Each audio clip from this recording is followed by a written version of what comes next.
نعوذ بالله من شرور أنفسنا ومن سيئات أعمالنا من يهد الله فلا مضل له ومن يضلل فلا هادي له وأشهد أن لا إله إلا الله وحده لا شريك له وأشهد أن محمدا عبده ورسوله أرسله بالهدى ودين الحق ليظهره على الدين كله ولو كره المشركون اللهم صل على محمد وعلى آل محمد كما صليت على إبراهيم وعلى آل إبراهيم إنك حميد مجيد اللهم بارك على محمد وعلى آل محمد كما باركت على إبراهيم وعلى آل إبراهيم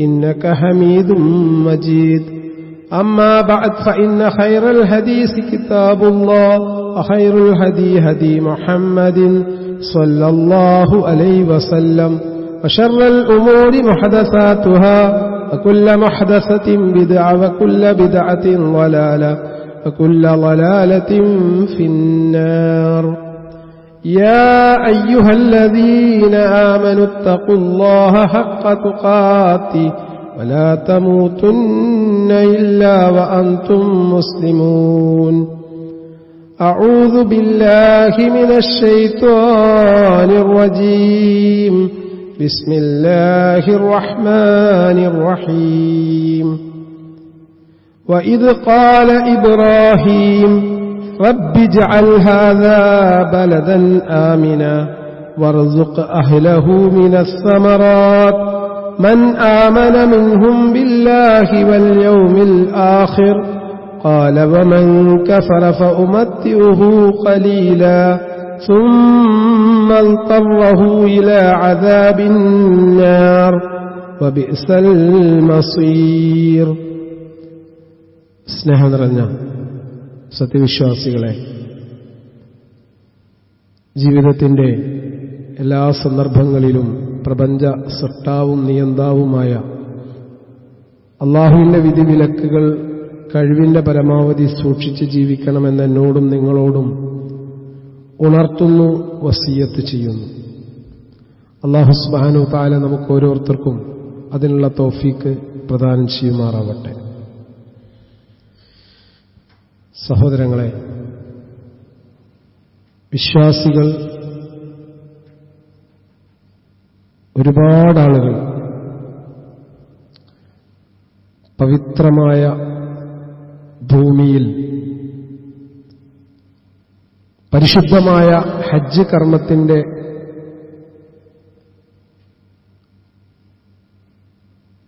പരിസരത്ത് അല്ലെങ്കിൽ അതിന്റെ കർമ്മങ്ങളിൽ വ്യാപൃതൻ. ലക്ഷക്കണക്കിന് ഹാജിമാരെ സംരക്ഷിക്കുന്നതിനും അവർക്ക് സൗകര്യങ്ങൾ നടത്തുന്നതിനും സൗദി ഗവൺമെന്റ് ഒരുപാട് ഒരുക്കങ്ങൾ നടത്തിയിട്ടുണ്ട്, നടത്തിക്കൊണ്ടിരിക്കുന്നു. ഓൺലൈൻ സംവിധാനത്തിൽ കൂടി ഏതൊരാൾക്കും ലൈവായി കാര്യങ്ങൾ ദർശിക്കാൻ പറ്റുന്ന ഒരു കാലഘട്ടത്തിലാണ് നമ്മൾ ജീവിച്ചുകൊണ്ടിരിക്കുന്നത്. അല്ലാഹു അവനെ മാത്രമേ ആരാധിക്കാവൂ എന്ന് പറയുമ്പോൾ ഒരുപാട് തെളിവുകളും ദൃഷ്ടാന്തങ്ങളും അല്ലാഹു സുബ്ഹാനഹു വ തആല ഈ പ്രപഞ്ചത്തിൽ ഉണ്ടാക്കിയിട്ടുണ്ട്. ആ തെളിവുകളെ മനസ്സിലാക്കി ആയത്തുകളിൽ കൂടി അല്ലാഹുവെ കണ്ടെത്തുക, അല്ലാഹുവിലേക്ക് വിനയപ്പെട്ട് മടങ്ങുക, അതാണ് അല്ലാഹു ആഗ്രഹിക്കുന്നത്. അതുകൊണ്ട് തന്നെ വിശ്വാസികളായ നമ്മൾ ഇത്തരം കാഴ്ചകൾ കാണുമ്പോൾ, ഇത്തരം ദൃശ്യങ്ങളിൽ കൂടി കണ്ണോടിക്കുമ്പോൾ നമ്മുടെ ഉള്ളിന്റെ ഉള്ളിൽ ഒരുപാട് സൗകര്യങ്ങൾ ഉണ്ടായിട്ടും, സമ്പത്തുണ്ട്, ആരോഗ്യമുണ്ട്, സംവിധാനങ്ങളുണ്ട്, ഇതൊക്കെ ഉണ്ടായിട്ടും ആ ഒരു ഹജ്ജ് കർമ്മം നിർവഹിക്കാൻ എനിക്ക് സാധിച്ചിട്ടില്ല എങ്കിൽ ഏറ്റവും വലിയ നഷ്ടത്തിലാണ് ഞാൻ എന്നുള്ള ഒരു കുറ്റബോധം ഈ കാഴ്ചകൾ കാണുന്ന സമയത്തെങ്കിലും നമുക്കുണ്ടാവണം. കാരണം ദീർഘമായ ഒരു പ്രാർത്ഥനയുടെ ഉത്തരമാണ് ഇന്ന് ഭൂമിയിൽ സംഭവിച്ചുകൊണ്ടിരിക്കുന്നത്.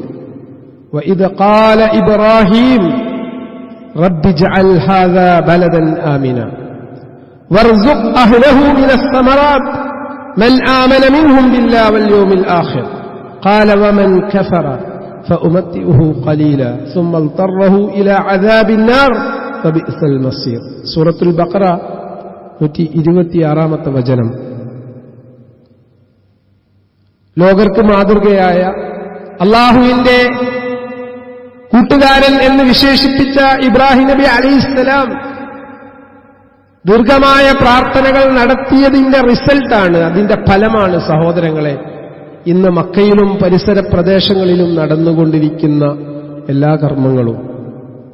അദ്ദേഹം പ്രാർത്ഥിച്ചു, എന്റെ രക്ഷിതാവേ, നീ ഇതൊരു നിർഭയമായ നാടാക്കേണമേ, നിർഭയത്വമുള്ള അമ്നുള്ള ഒരു പ്രദേശമായി ഈ പ്രദേശത്തെ, ഈ മൊട്ടക്കുന്നിനെ, ആൾപ്പാർപ്പില്ലാത്ത ഈ നാടിനെ നീ മാറ്റിത്തീർക്കണമേ എന്ന്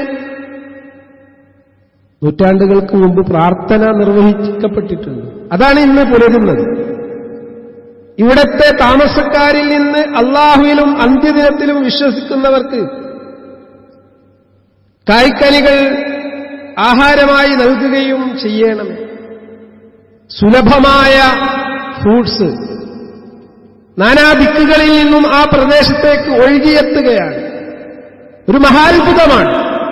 ലക്ഷക്കണക്കിന് ഹാജിമാർ ഇന്ന് സമ്മേളിച്ച ഹറമിന്റെ പരിസരങ്ങളിൽ വെള്ളത്തിന് ഒരു ക്ഷാമവുമില്ല, ആഹാരത്തിന്, കായ്ക്കനികൾക്ക്, പഴങ്ങൾക്ക് ഒരു കുറവ് അവിടെയില്ല.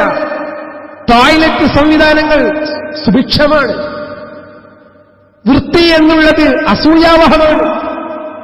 എല്ലാ സംവിധാനങ്ങളും കൃത്യമായി ശാസ്ത്രീയമായി അവിടെ നടന്നുകൊണ്ടിരിക്കുകയാണ്.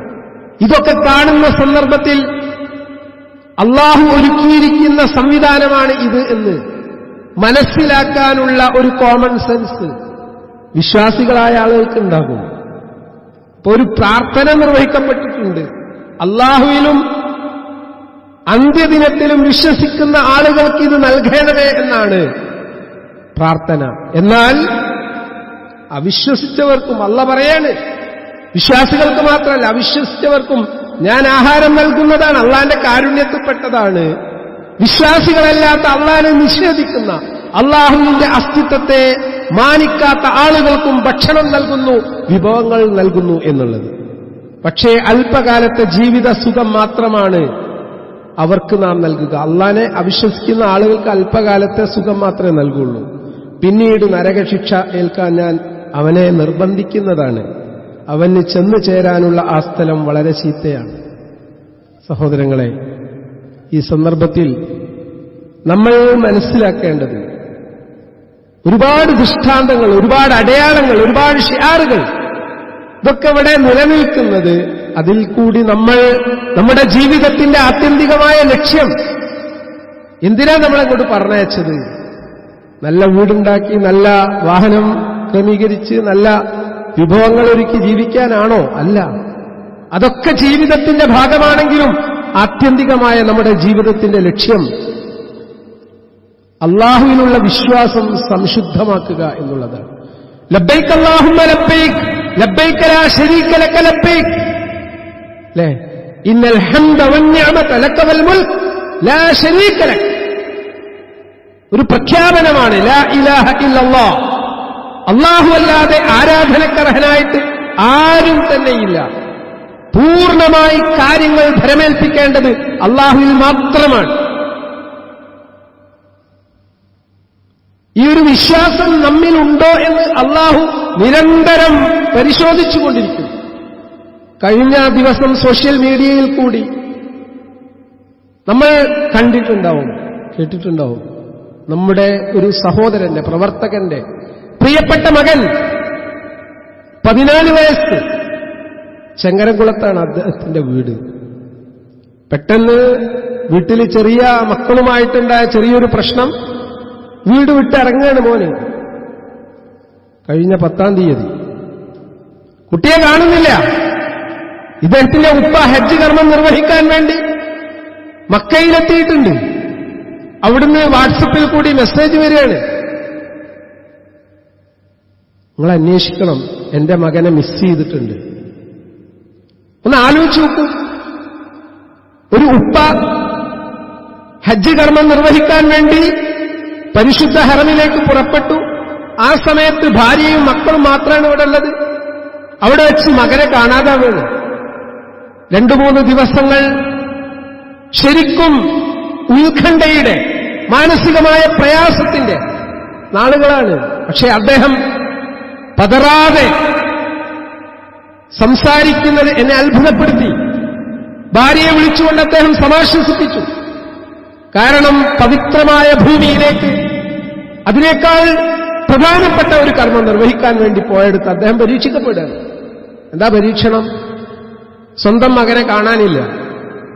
എവിടെ പോയത്, എങ്ങനെ പോയത് ഒന്നും അറിയില്ല. അല്ലേ?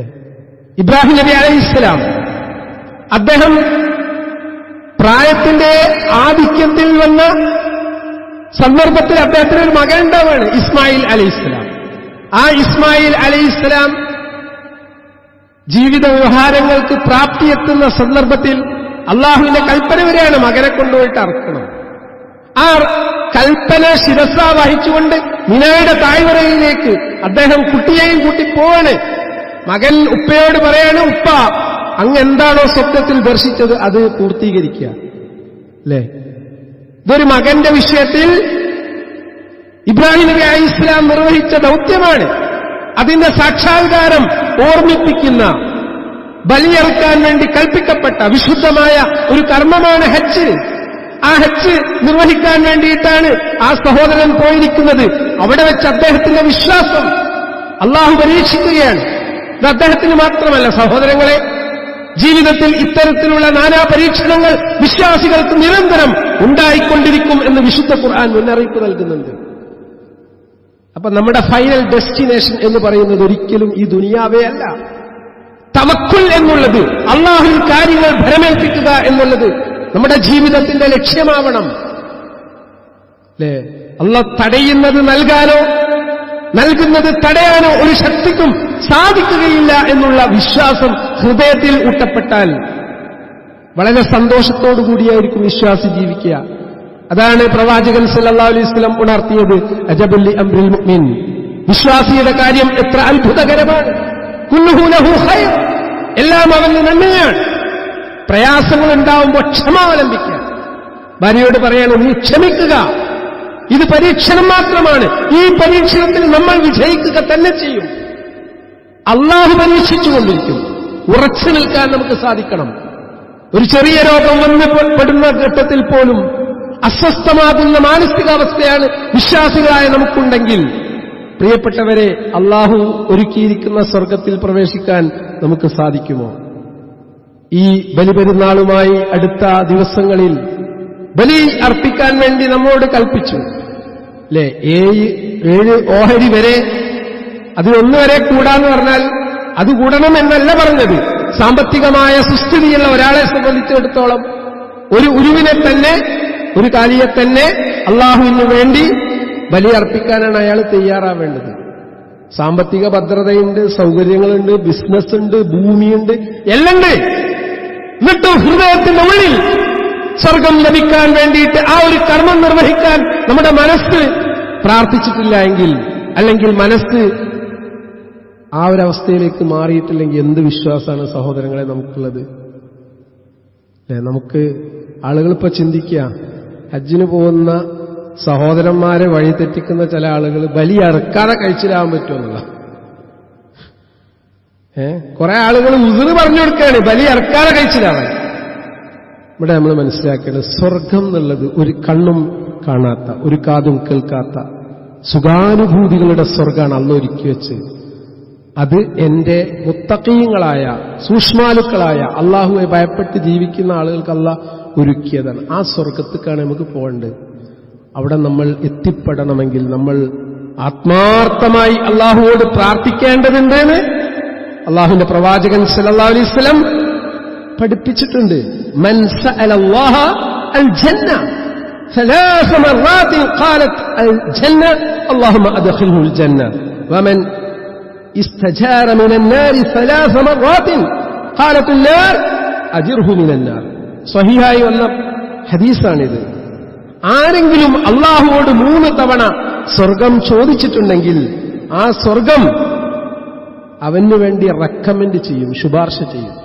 നരകശിക്ഷയിൽ നിന്ന് മോചനം തേടിക്കൊണ്ട് ഒരാൾ 3 തവണ പ്രാർത്ഥിച്ചിട്ടുണ്ടെങ്കിൽ, നരകമോചനം കിട്ടാൻ വേണ്ടി പ്രാർത്ഥിച്ചിട്ടുണ്ടെങ്കിൽ ആ നരകത്തിൽ നിന്ന് മോചിപ്പിക്കപ്പെടാൻ അത് ശുപാർശ ചെയ്യും. ഇത് നമ്മൾ ചെയ്യേണ്ട ഒരു കർമ്മമാണ്. സ്വർഗം കിട്ടണമെന്നുള്ള ലക്ഷ്യബോധം ഉണ്ടായിക്കഴിഞ്ഞാൽ അത് നമ്മൾ നിരന്തരം ചോദിച്ചുകൊണ്ടിരിക്കണം. ഇതാണ് ഈ സന്ദർഭത്തിൽ പ്രത്യേകമായി സൂചിപ്പിക്കാനുള്ളത്. അല്ലാഹു സുബ്ഹാനഹു തആല കാര്യങ്ങൾ മനസ്സിലാക്കാനും ഉൾക്കൊള്ളാനും അത് നമ്മുടെ ജീവിതത്തിൽ പകർത്താനുമുള്ള മഹാഭാഗ്യം നമുക്ക് ഏവർക്കും പ്രദാനം ചെയ്യുമാറാവട്ടെ.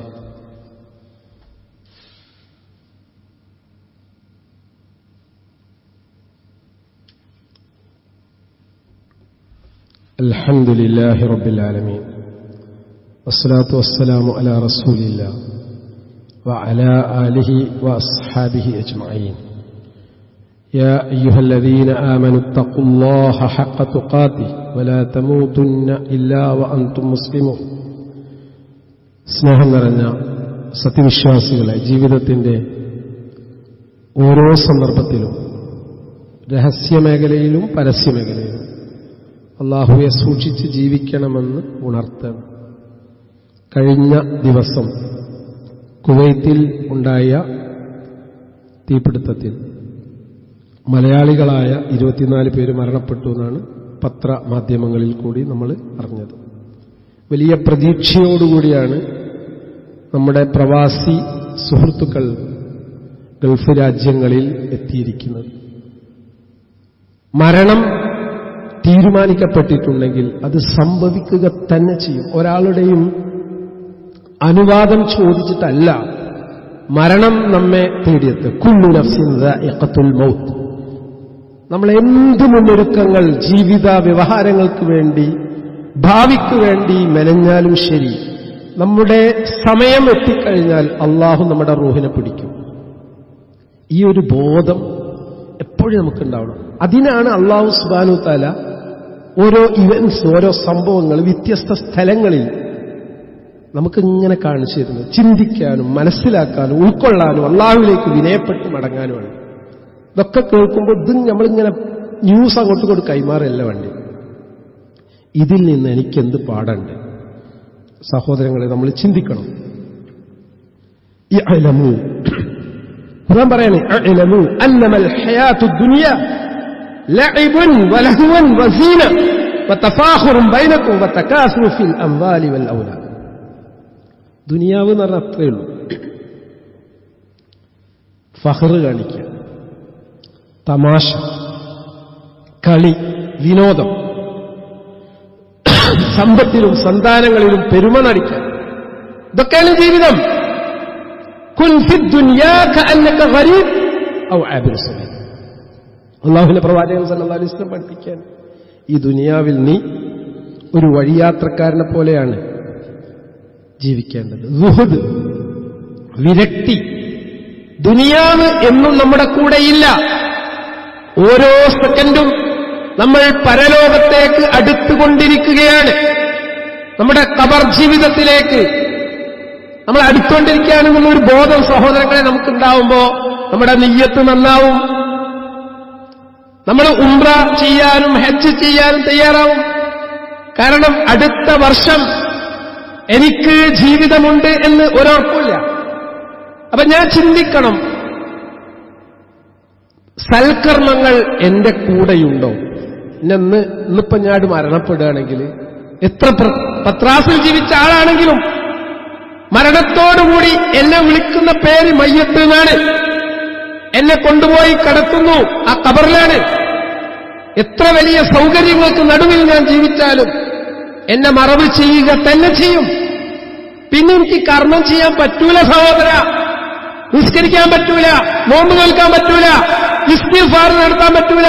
ഇതിനുള്ള ഓപ്പൺ ഓപ്പർച്യൂണിറ്റി ഇപ്പണ്ട്. അള്ളാഹ് തന്നിട്ടുണ്ട്, ആരോഗ്യം തന്നിട്ടുണ്ട്, സൗകര്യം തന്നിട്ടുണ്ട്.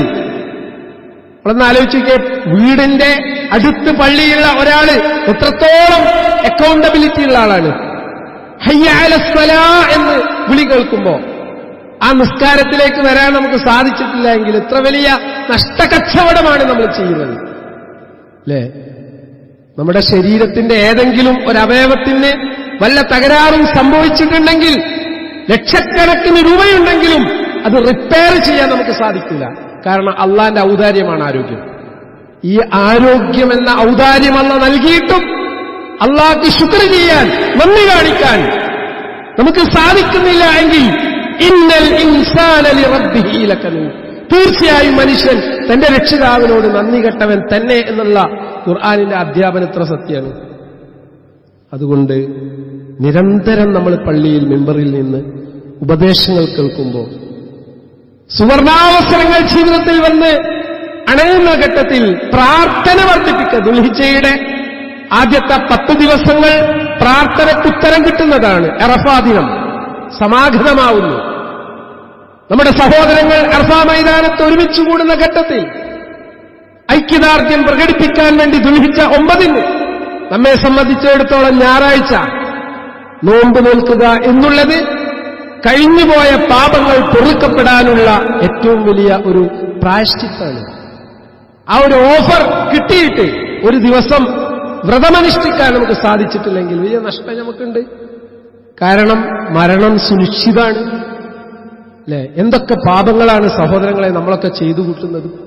ഇന്നത്തെ കാലഘട്ടത്തിൽ പാപം ചെയ്യാത്തവരില്ല. അതിന് മാത്രം സൗകര്യങ്ങൾ നമ്മുടെ കയ്യിലുള്ള മൊബൈൽ ഫോണിലുണ്ട്.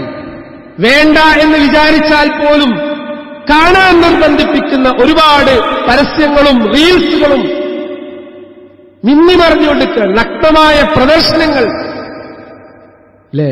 കണ്ണുകൊണ്ടുള്ള വ്യഭിചാരങ്ങൾ വർദ്ധിച്ച കാലഘട്ടം. അപ്പൊ ഇതൊക്കെ നമ്മൾ ചെയ്യുമ്പോൾ അതൊക്കെ അള്ള പുറത്ത് നിന്നിട്ട് നമുക്ക് സ്വർഗം കിട്ടണ്ടേ? അതിനുള്ളൊരു ഓഫറാണ് യഥാർത്ഥത്തിൽ നോമ്പ്. അപ്പൊ നമ്മളത് പ്രാധാന്യം മനസ്സിലാക്കുക. അന്നത്തെ ദിവസം നോമ്പ് അനുഷ്ഠിക്കപ്പെടുന്നതോടുകൂടി നരകമോചനം നൽകാമെന്ന് അല്ലാഹു സുബ്ഹാനഹു വ തആല നമുക്ക് ഓഫർ നൽകിയിട്ടുണ്ടെങ്കിൽ ആ ഓഫറിൽ നമ്മൾ പെടണമെങ്കിൽ സഹോദരങ്ങളെ നമ്മൾ നോമ്പ് നോൽക്കണം. നമ്മുടെ സമ്പത്ത് ശുദ്ധീകരിക്കുന്ന സക്കാത്ത് കൊടുത്തു വീട്ടാത്ത ആളുകൾ അത് കൊടുത്തു വീട്ടണം. അത് നരകത്തിന്റെ തീയാണ്, അല്ലേ? എന്റെ കയ്യിൽ 1,00,000 രൂപ ഉണ്ട്, 2,500 രൂപ. അതിന്റെ കണക്ക് പ്രകാരം ഞാൻ പാവപ്പെട്ട ആളുകൾക്ക്, അതിന്റെ അവകാശികൾക്ക് സക്കാത്തായിട്ട് കൊടുക്കണം. സദഖ, ദാനധർമ്മം. പല അയൽവാസികളും പട്ടിണിയിലാണ്. ആ പട്ടിണി അവർ വന്ന് നമ്മോട് റിപ്പോർട്ട് ചെയ്യണമെന്നില്ല. അന്വേഷിക്കണം, എന്റെ അയൽവാസി പട്ടിണി കിടക്കുന്നുണ്ടോ? നമ്മൾ സുഭിക്ഷമായി ഭക്ഷണം കഴിക്കുന്ന സന്ദർഭത്തിൽ ഒരു കറിക്കുള്ള ഭക്ഷണം നമ്മൾ അങ്ങോട്ട് കൊണ്ടുപോയി കൊടുക്കുമ്പോൾ അതിനുള്ള മത്സ്യമോ അല്ലെങ്കിൽ ചിക്കനോ ഒക്കെ നമ്മൾ വാങ്ങിക്കൊടുക്കുമ്പോൾ അതവർക്ക് വലിയ ഒരു സംഭവമാണ്. മനസ്സുണ്ടെങ്കിൽ ഇതൊക്കെ നടക്കുള്ളൂ. അതുകൊണ്ട് നമ്മൾ ശ്രദ്ധിക്കണം, പാവപ്പെട്ടവരെ സഹായിക്കണം, വിധവകൾ, യതീം, അതിനൊക്കെയുള്ള സംവിധാനങ്ങൾ നമ്മുടെ ചുറ്റുപാടും ഇന്നുണ്ട്. അതൊക്കെ നമ്മൾ ഉപയോഗപ്പെടുത്തുമ്പോൾ എത്രത്തോളം നമ്മൾ നന്ദി കാണിക്കുന്നു.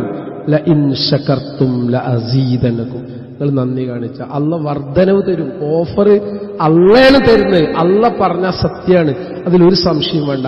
കൊടുത്ത് എന്ന് വിചാരിച്ച് നമ്മളിത് കുറവ് വരൂല. അല്ലാഹു സുബ്ഹാനഹു വ തആല കൂടുതൽ കൂടുതൽ നൽകിക്കൊണ്ടിരിക്കും. സഹോദരങ്ങളെ, പരിശുദ്ധമായ ഹജ്ജ് കർമ്മത്തിന് പുറപ്പെട്ട നമ്മുടെ സഹോദരങ്ങൾക്ക് ഹജ്ജും ഉംറയും മഖ്ബൂലും മബ്രൂറുമായിട്ടുള്ള ഹജ്ജും ഉംറയും നിർവഹിക്കാനുള്ള തൗഫീക്ക് അല്ലാഹു സുബ്ഹാനഹു വ തആല നൽകി അനുഗ്രഹിക്കട്ടെ. അവരുടെ എല്ലാ കർമ്മങ്ങളും ഒരു പ്രയാസവും കൂടാതെ ശാന്തമായി നിർവഹിക്കാനുള്ള തൗഫീക്ക് അല്ലാഹു അവർക്കൊക്കെ നൽകുമാറാവട്ടെ. അതുപോലെ അതുദ്ദേശിച്ച് നിൽക്കുന്ന ആളുകൾ ഇന്ന് നമ്മുടെ നാട്ടിലുണ്ട്. അങ്ങനെയുള്ള എല്ലാ സഹോദരങ്ങൾക്കും പരിശുദ്ധമായ ഹജ്ജ് കർമ്മവും ഉംറയും നിർവഹിക്കാനുള്ള തൗഫീക്ക് അല്ലാഹു പ്രദാനം ചെയ്യുമാറാവട്ടെ. അല്ലാഹു സുബ്ഹാനഹു വ തആല നമുക്കെല്ലാവർക്കും സ്വർഗം നൽകി അനുഗ്രഹിക്കട്ടെ. നമ്മിൽ രോഗികളായിട്ടുള്ള, വിഷമങ്ങൾ അനുഭവിക്കുന്ന, പ്രയാസങ്ങൾ അനുഭവിക്കുന്ന എല്ലാ ആളുകൾക്കും അല്ലാഹു സുബ്ഹാനഹു വ തആല പ്രയാസങ്ങൾ നീക്കിത്തരട്ടെ. അല്ലാഹുമ്മ ഗ്ഫിർ ലിൽ മുഅ്മിനീന വൽ മുഅ്മിനാത്ത് വൽ മുസ്ലിമീന വൽ മുസ്ലിമാത്ത് അൽ അഹ്യാഅ മിൻഹും വൽ അംവാത്ത് ഇന്നക മുജീബുദ് ദഅവാതി യാ ഖാദിയൽ ഹജാത്ത് തവഫനാ മുസ്ലിമൻ വഅൽഹിഖ്നാ ബിസ്സാലിഹീൻ اللهم أجرنا من النار اللهم أجرنا من النار ربنا تقبل منا إنك أنت السميع العليم وتب علينا إنك أنت التواب الرحيم وصلى الله على محمد وعلى آله وأصحابه أجمعين.